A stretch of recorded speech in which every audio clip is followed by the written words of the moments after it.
Hello and welcome to the Author-Entrepeneur. Come learn about the business side of being a creator.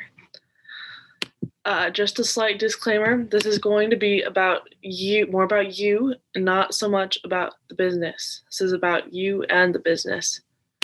So who is this for? This might be for you if you want to be financially successful as a creator, if you want to become a better version of yourself, and if you want to run your career like a business. What will this class do? It will hopefully empower you, inspire you, drive you to success, and help you develop a positive attitude toward your career. About me, my name is Mariah K. Porter. I'm an indie author. I've published 4 books. One is a self-help book for those with depression, and the rest are fairy tale retellings about characters with depression. About a year and a half ago, I moved from Utah to Chattanooga, Tennessee, so I'm really grateful that this is online so that I can be here for this. I have 2 kids. I'm a member of a nonprofit called Conquer the Silence, where we help people with mental illness. And I'm also an on-again, off-again business student as I struggle with my mental health. And I am reading these off of a PowerPoint, which I am not sharing with you because it's not pretty. I apologize for that. Now, this is based off of the notes that I took from an Intro to Entrepreneurship class. So there are a lot of quotes I'll be sharing that I never wrote down who said them, so I apologize for that. The first thing that I want you guys to think about here today, there will be a lot of interactive stuff here, is what do you want on your tombstone? I want you to think about it, write it down, and share it in the chat if you'd like. I'll give you about 30 seconds to a minute to do that. All right, there are 3 questions that most people ask on their deathbed that you know of. The first one is, what have I accomplished? The second is, was I a good person? And the third is, whom did I love? So I want you to think about those, maybe write them down. These are good questions to keep in mind as you live your life. Remember, it's what have I accomplished? Was I a good person? And whom did I love? And I will paste those into the chat for you guys. If I went over those too fast. Now we're going to define entrepreneur. Google's definition is a person who organizes and operates a business or businesses, taking on greater than normal financial risks to do so. My definition is a little different. My definition is entrepreneurs want to be vastly successful.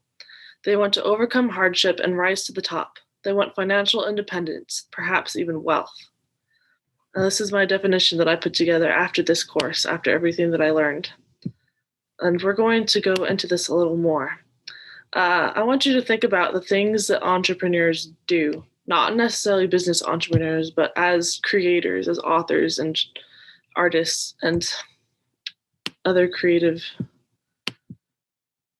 jobs. Now I want you to think about what are entrepreneurs? What characteristics do they have? What makes them up as a person?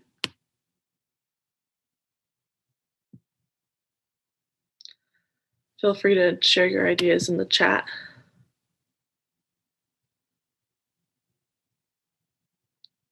All right, let's dive into this.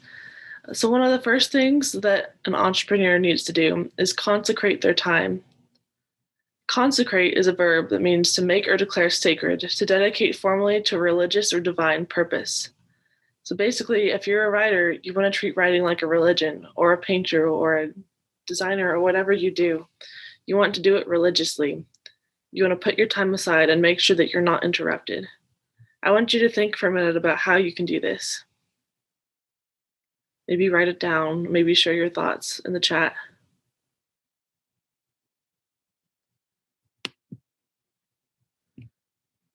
Another thing that creative entrepreneurs do is seek out a holy grail. This is a belief or ideal that they hold up and try to get others to follow. So think of your favorite influencer if you have one, maybe an actor or someone on Instagram or Facebook. Do they have an ideal that they promote to their followers?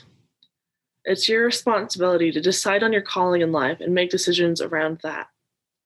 So, for example, as a mental health advocate, hope for the mentally ill is my holy grail. That's what I put out there and try to get others to pay attention to, what I do things with. Another thing that entrepreneurs do is court selective randomness. This means to invite random people, things, and ideas into your life to form new combinations and opportunities. This could be anything from making friends with strangers to watching random TED Talk videos to serving in your neighborhood. Think about how you can invite randomness into your life. This is important because it will serve to inspire you more and make your life more fulfilling. Feel free to share your ideas in the chat. We'd love to see what you have in mind. Because after all, don't the random stories always make the best ones? All right, I have a story for you guys. There was a football coach who, when he first started, for his first practice, he didn't bring the ball out. And his 22 players were very confused. They asked him why. His explanation was that there are 22 players on the team, but during the game, only one would ever have the ball at a time. Everybody else is playing a different game. Likewise, there are a lot of unrelated and different things that you have to work on in order to win your game. It's not all getting the ball to the other side of the field. We're going to talk about morals for a minute. I want you to take a few seconds to write down what your morals are. These are things that you need to stick to. Feel free to share what you write down. But it's important to know what they are because this will help you highlight them as you live your life. It will also give you something that you're known for. So I'll give you just a few seconds to write down what your morals are.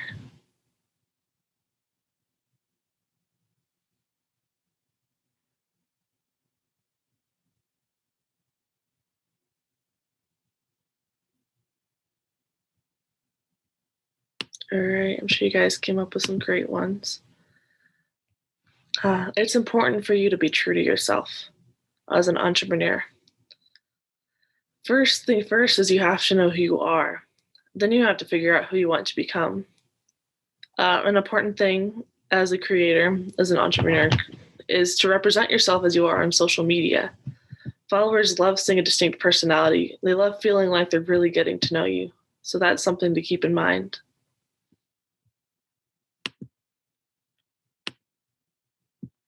Now, another important thing as you're working on your morals and your goals is to get your skin in the game. It shouldn't all be surface level, especially if you're working with other people. When you're working with other people, you want to make sure that everybody has skin in the game so that everyone is working with the same vigor. If you're basing your life around this success, you don't want a team of people that couldn't care less about whether you succeed. You and everybody on your team need to have your own personal why for why you're working towards whatever it is that you're working towards.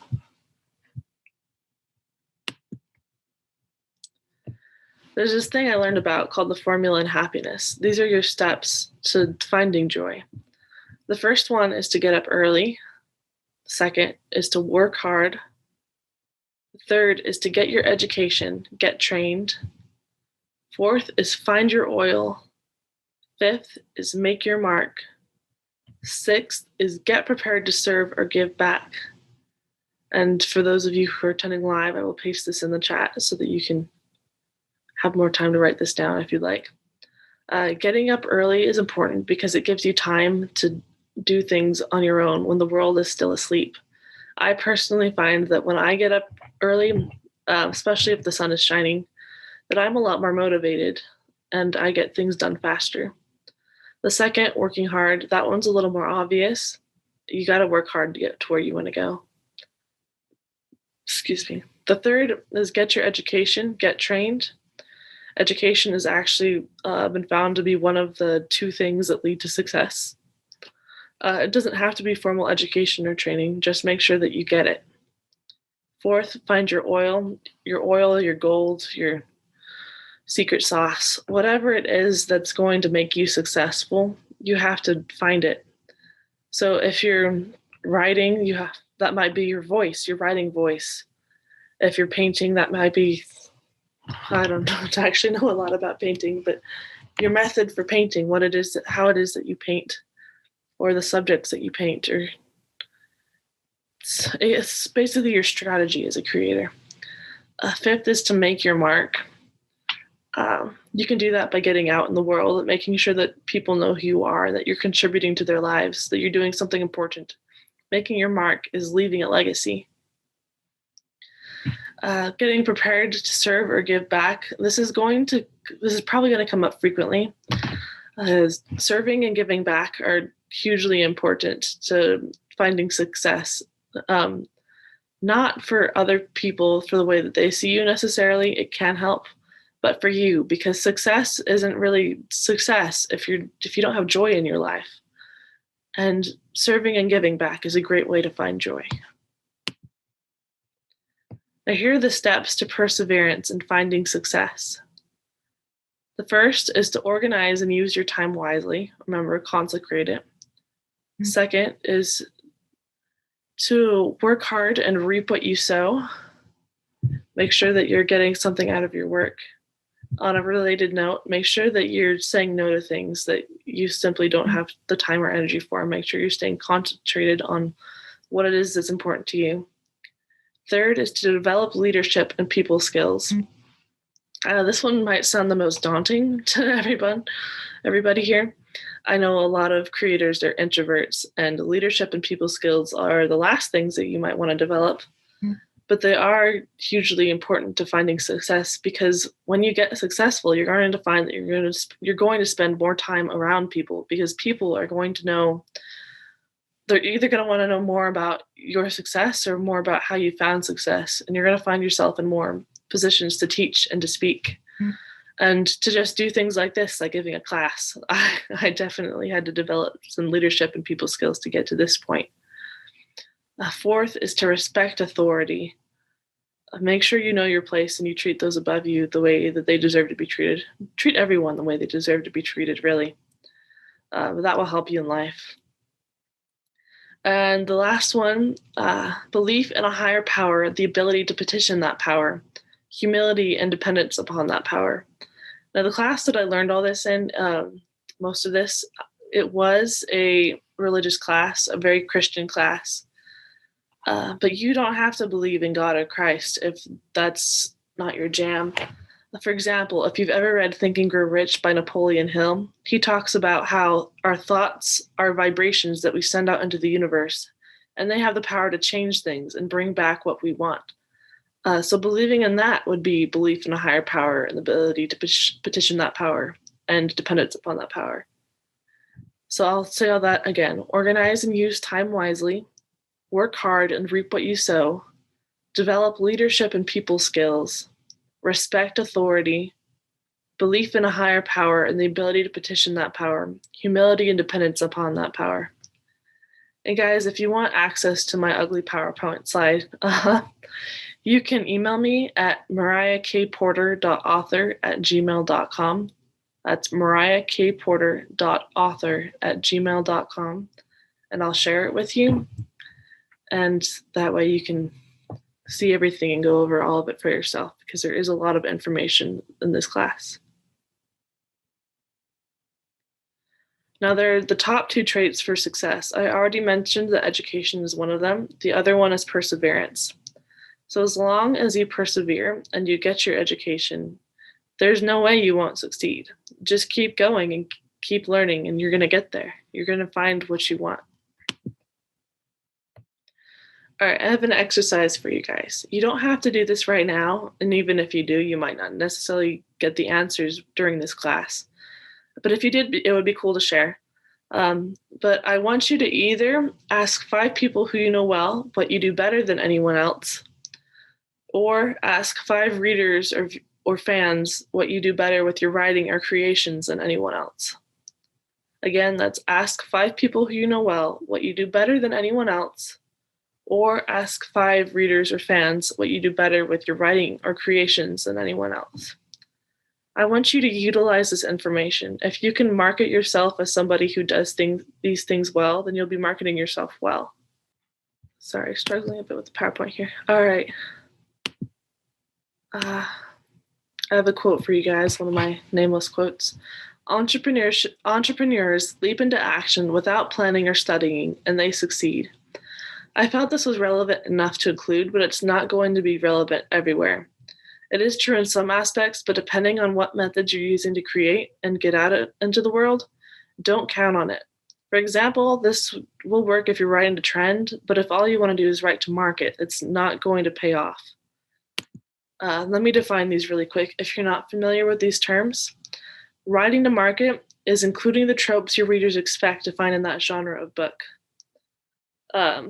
So for example, if you're writing a YA fantasy book, they might expect to find a love triangle. Writing to trend is rapidly writing and publishing the genre of book that's hitting the market hard right now. So for example, if you notice that out of nowhere there's all these books about vampires on the moon, then you might want to write and publish really quick a book about vampires on the moon.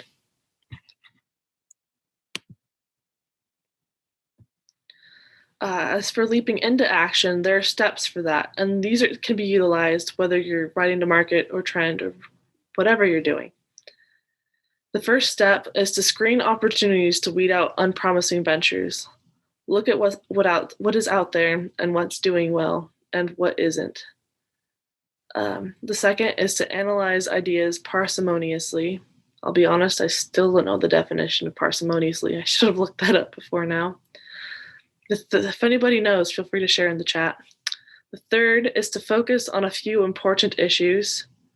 In this case, that would be like subjects or genres or something like that. And integrate action and analysis. So write that book or make that painting or do whatever you're doing. So don't wait for all the answers, but be ready to change course. All right, here's an applicable business quote, which might have a lot of big business words, but that's okay. I don't know who said this one either. And since niche markets cannot support much investment or overhead, entrepreneurs do not need the revolutionary's ability to raise capital and build large organizations. Rather, the entrepreneur must be able to secure others' resources on favorable terms and make do with less, building brand awareness through guerrilla marketing and word of mouth instead of national advertising, for example. I think that last bit is especially relevant, building brand awareness through guerrilla marketing and word of mouth. Chances are you won't be doing national advertising well, no, that's not true actually, because even Amazon ads are kind of national advertising. When I think of national advertising, I think of billboards and things you'd see if you got a really good marketing deal with a traditional publisher. But indie publishers can do this too. But word of mouth does tend to be one of the greatest ways that you can build brand awareness, no matter what you're doing. I can get this to scroll, sorry. Culture. All right. Here's another quote. When you create a company, you create a culture, and you're creating the culture that is perfect for you. This is something that's huge. Every influencer has their own culture, has their own vibe they're setting off, and a sort of follower that follows them. Whether they're politicians or Instagrammers or actors. You will become known for this culture if you do it right, if you create one that's specific enough. If you create something that you want to be a part of, you're going to attract people who want to be a part of it too, because there will be people who want to be a part of that.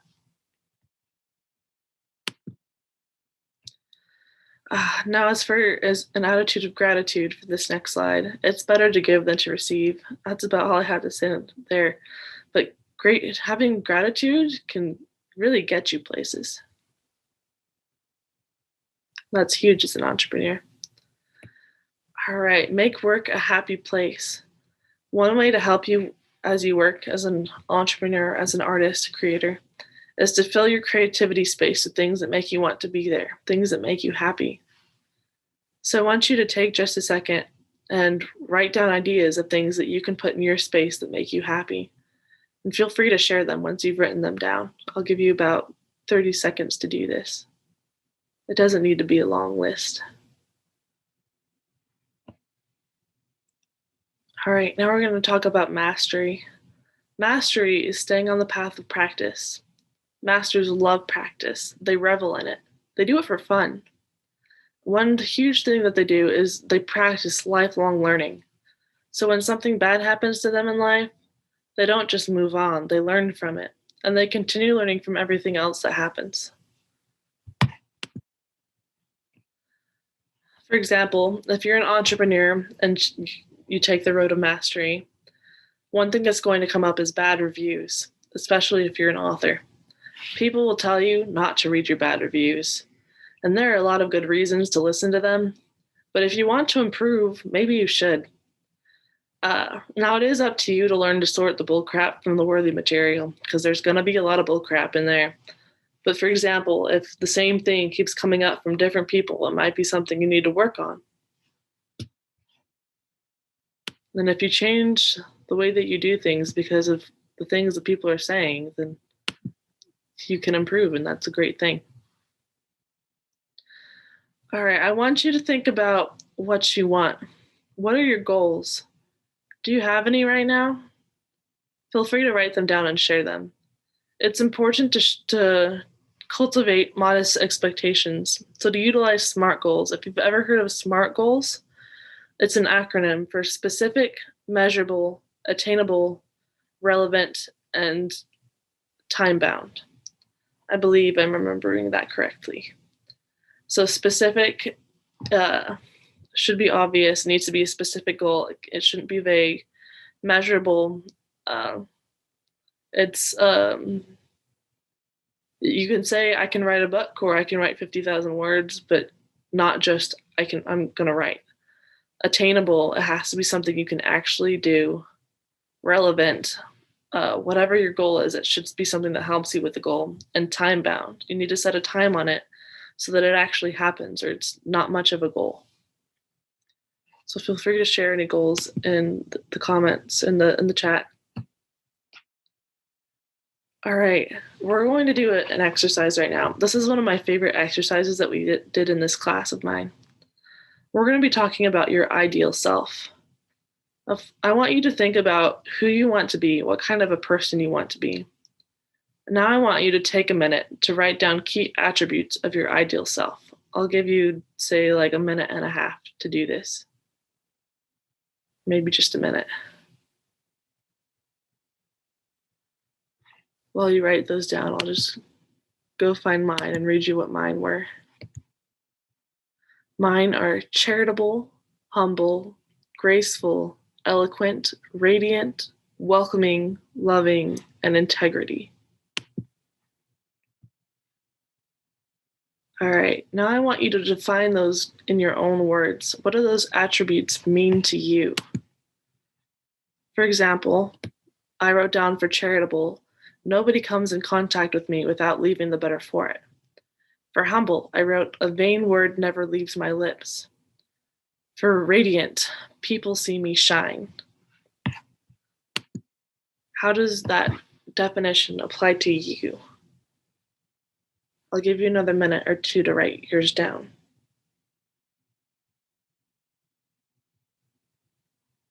All right, next, I want you to turn that word and that definition in that word into an active statement. For example, for charitable, I wrote, I will find a need in everyone I come across and fill it. For humble, I wrote, I will not speak of what I think of myself unless in reference to my mental health. For eloquent, I said, I will pay attention to the words that leave my lips and improve them. I will give you a minute to write down some of those of your own.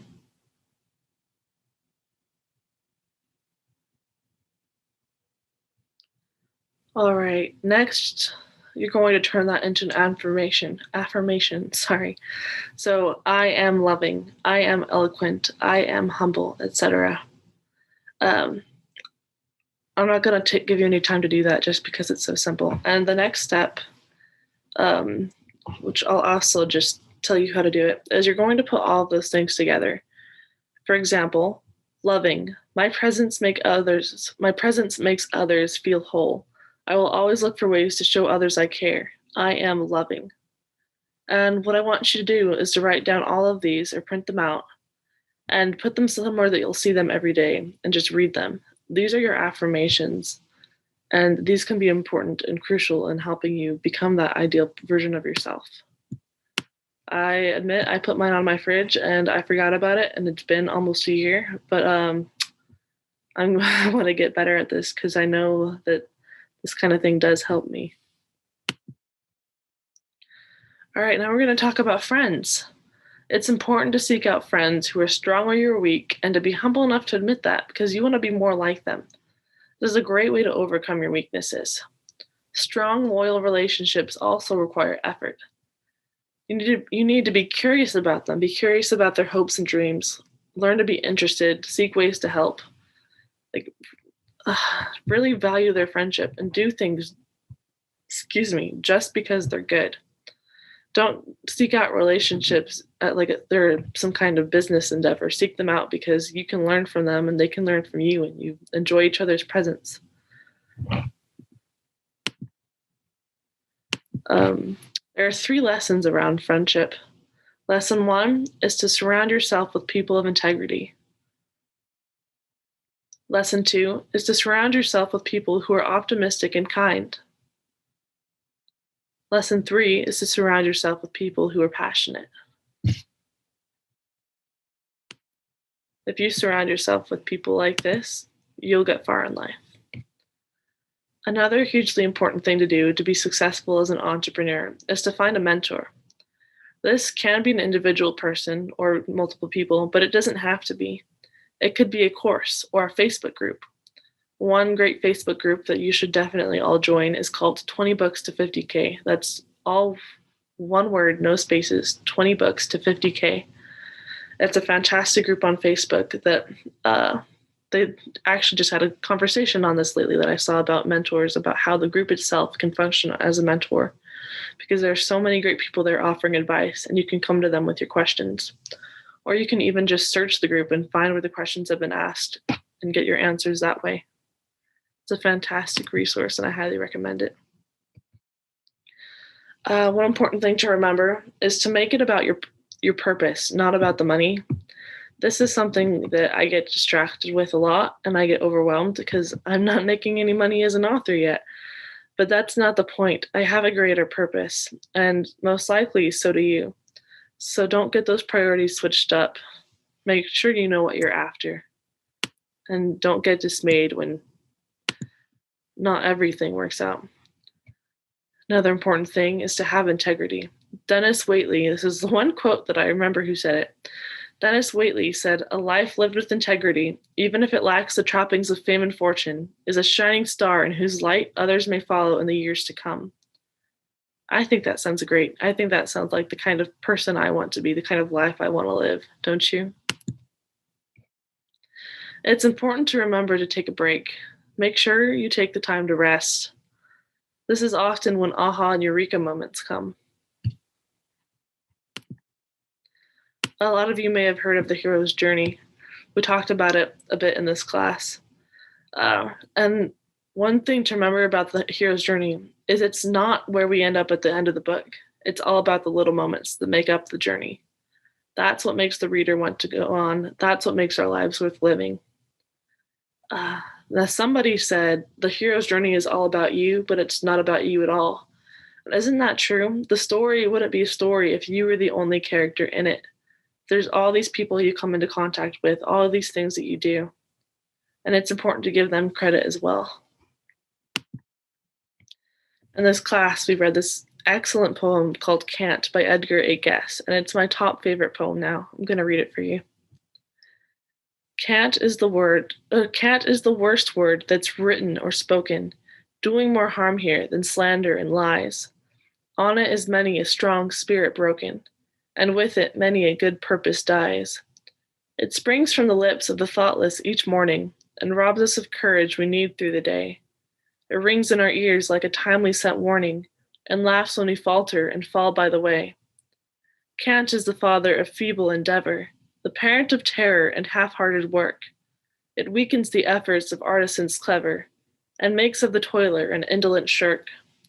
It poisons the soul of the man with a vision. It stifles in infancy many a plan. It greets honest toiling with open derision, and mocks at the hopes and the dreams of a man.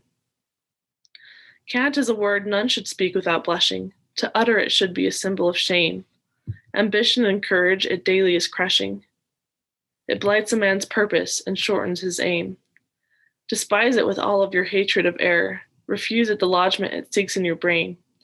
Arm against it as a creature of terror, and all that you dream of you someday shall gain. Cant is the word that is foe to ambition, an enemy ambushed to shatter your will. Its prey is forever the man with a mission, and bows but to courage and patience and skill. Hate it with hatred that's deep and undying, for once it is welcomed, 'twill break any man. Whatever the goal you are seeking, keep trying, and answer this demon by saying, I can. I feel like this is such a powerful poem, and it speaks a lot to just the power of words. I mean, really, it means the word can't itself is a paradox, because by telling yourself can't, that's the only thing that's getting in your way. The word can't should not exist. Now, about that tombstone we talked about earlier, I want to ask you, has what you've written on, what you said that you wanted to write on your tombstone, has it changed? I'd like you to write down your new epitaph if you have one, and please feel free to share it. I'll give you just a few seconds to do that.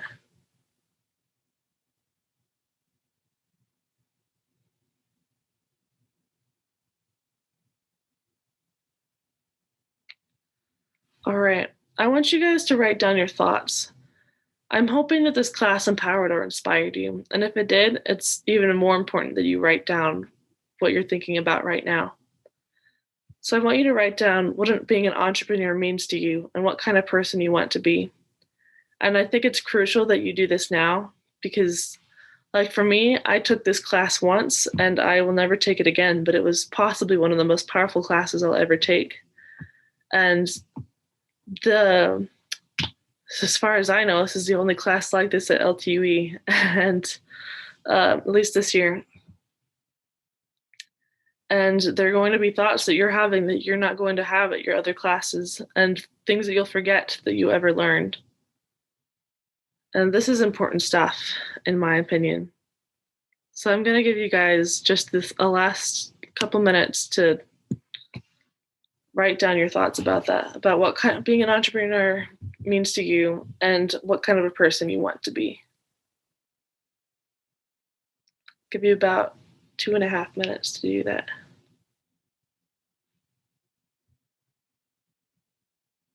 All right. I want to thank you guys so much for coming, and I don't know if this will be shown after the event without me being there, but if it is, for those of you that are here live, I'm going to open this up for Q&A now. It doesn't have to be just about the Author-Entrepeneur class. If you have other questions about being an author or the indie business or anything else, feel free to ask them. And I would love to answer to the best of my ability. And I hope you guys learned something from coming here, and thanks so much for coming to my class. All right, bye. One of the number one things that's helped me is just doing things anyway. I find that creating empowers me and inspires me. Sometimes, not always, sometimes that doesn't help, but sometimes it does. So sometimes that's the only real thing you can do. Another thing, and I have a whole booklet out there on this, but one of the main problems for me is I find that I procrastinate with depression. And so I put together this process for myself. I just call it Tomorrow I Will Make a List, where every day until I'm ready, that's what I write down. Is I write tomorrow I'll make a list, and the next day I come back and I write that down for the next day, and I check off yesterday's, and eventually I build up and I start adding actual things to do, and and it's little things. It's like I write down. They're not SMART goals. It's things like tomorrow I will write, and then if I write 5 words, I can check it off. And I just build it up from there and make the goals smarter, as in the acronym SMART, over time. So that is my main process for helping me with depression to create. Oh, referring to the books that I published. Honestly, it's kind of a weird situation with my books. I'm a very spiritual person, and I kind of felt out of the blue like I should write and publish these books, and I did, and they're first drafts, and they've gotten great reviews. I'm just not marketing them well. I think that's the main issue, or I'd be doing better with that.